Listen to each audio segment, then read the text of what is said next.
Hürmetlik vatandaşlık siyalarımızı devamlaştırırız.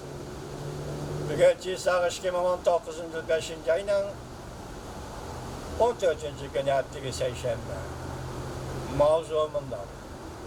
Wang Yi Rusya'nı ziyaret kılıp, Cumhurbaşkanı Tashqi ishlar ministri Wang Yi Rusya'nı ziyaret kılıp, Prezident Trump hükümetiga hücum kıldı. Besimchakdan aşqanda qaytarma zarbiga uchraydi dedi mavzuda xabar. 5. ayning 13. kuni Twitter orbitida e'lon qilindi xabar. Bunday boshlandi. Jungo Amerika savdo urushiga yaqindan biri o'rlashga boshladi. Amerika 200 milliardlik Jungo tovarlarga bosh qo'ymoqchi bo'ldi. Jungo ham qaytarma zarbi berish tadbirlarini e'lon qildi. Jungo'nun Tashqi ishlar ministri Wang Yi mundaq ko'rsatdi. Chekidan oshgan besam qaytarib zarba qo'zg'aydi. Jungo Tashqi ishlar ministrligi 5. ayning 14. kuni bayonot e'lon qilib mundaq ko'rsatdi. Jungo'nun Tashqi ishlar ministri Wang Yi shu vaqt 13. kuni Rossiyaning Sochi shahrida Rossiyaning Tashqi ishlar ministri Lavrov bilan birga muxbirlarni kutib olish yig'ini o'tkazdi. Muxbir Amerika Jungo savdo sirkilishining manzilasiga qanday qaraysiz deb savol qo'yganda, Jungo'ning Tashqi ishlar ministri Wang Yi mundaq ko'rsatdi. Ikki tarafdan inshaalloh ko'rishdi. Savdo suhbati orqali muhim ilgirlashlarga erishdi.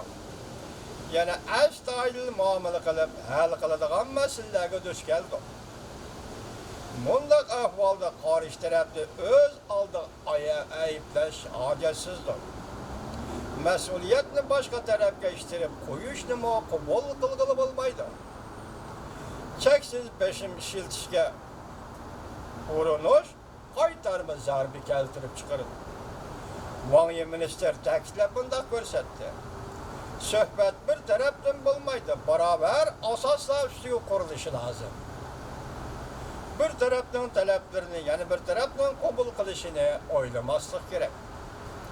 Jungo har qanday davlat bilan suhbat o'tkazganda, davlatning egilik huquqini qo'g'dashda, xalqning manfaatini qo'g'dashda, millatning qadr-qimmatini qo'g'dashda chang turib keldi.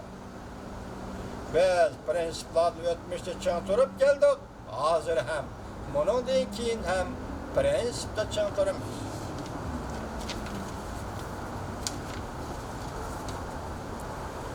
Savdo urushi o'rlab ketishdan va Amerikaning Jungo'ga bosh qo'yishining sabablari bunda.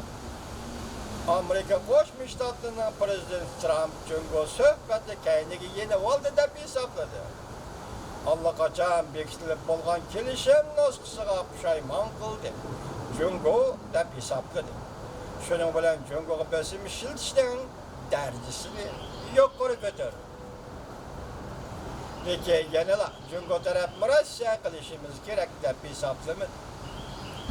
5. ayning 10. kuni ikki taraf suhbati Washingtonda oxirlashganda, Jungo'ning suhbat vakili muxbirlarning ziyoratini qabul qilib, bundaq dedi. Amerikaning qarashicha biz o'tganda suhbat xotirasi yozganda ba'zi masalalarga ma'qul degan. Hamda nemishqa o'zgarib olislar yoki yenib olislar demakchi. Liyoxo mundaq hisobladi. Ikki taraf kelishim imzolashdan burun har qanday o'zgarish tabiiy bo'ladi. Butun jarayonda muqarrar yuz beradigan hodisadir. Shunga biz Jungo yana oldi deb qaramaymiz. Liyoxo Jungo Amerika o'tirishga 3 cho'ng ixtilofni o'tirib qo'ydi. Birinchi, Amerika qo'ygan boshda amaldan qoldiramdi yo'q. Kelishim imzolaymiz, tamoyil bo'yicha bekor qilinishi lozim.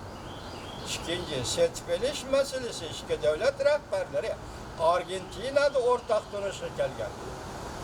Bir sonliq ma'lumot asosida o'rtaq turishga kelgan. Zada qanchalik ikki tarafdan o'xshash bo'lmagan ko'z qarashlar bor. Shu vaqt Argentinada o'tgan yili 12 ayning 1 kuni Argentinada nima degan ikki davlat rahbarlari uchrashib, Jungo Amerikaning yezilik mahsulotlaridan $1 trillion mahsulot sotib olamiz degan edi. Yaqindan bir bu gap o'tirib chiqdi. Hozir mush narsa ko'z tutib olsa kerak. Üçüncü, Moskva'nın beraberliği. Bunu Xitaycha bilmen deb attım, ben şunu Moskva dedim, oturup tuzilgan, yazılgan, kelishim imzalash uchun yazılgan dokument bo'lsa kerak. Yani bunu söhbetning xotirasi desam bo'ladi. Ikki taraf söhbet xotirasi. Moshuningda Jungo barabarlikni talab qiladi ekan. Biz bilamiz, har qanday davlat o'zining qadr-qimmatiga ega. Shunga söhbet xotirasi barabar bo'lishi lozim. Bu meselede bazı hizmetlerini işledik. Umumen aytganda her iki taraf olg'a ilgirdishi kerak. Algılık meseleler, yani muhakeme kılınan taraflar var. Söhbet bozulmadı. Biz devamlı söhbet kılımız. Yok o mundak dedi. Çünkü zor meselede herkes yol koymaydı. Hep bir sual koyuyor. Neymiş ki bana yetiyorsunuz Rusya'da peyda bulup kalmış.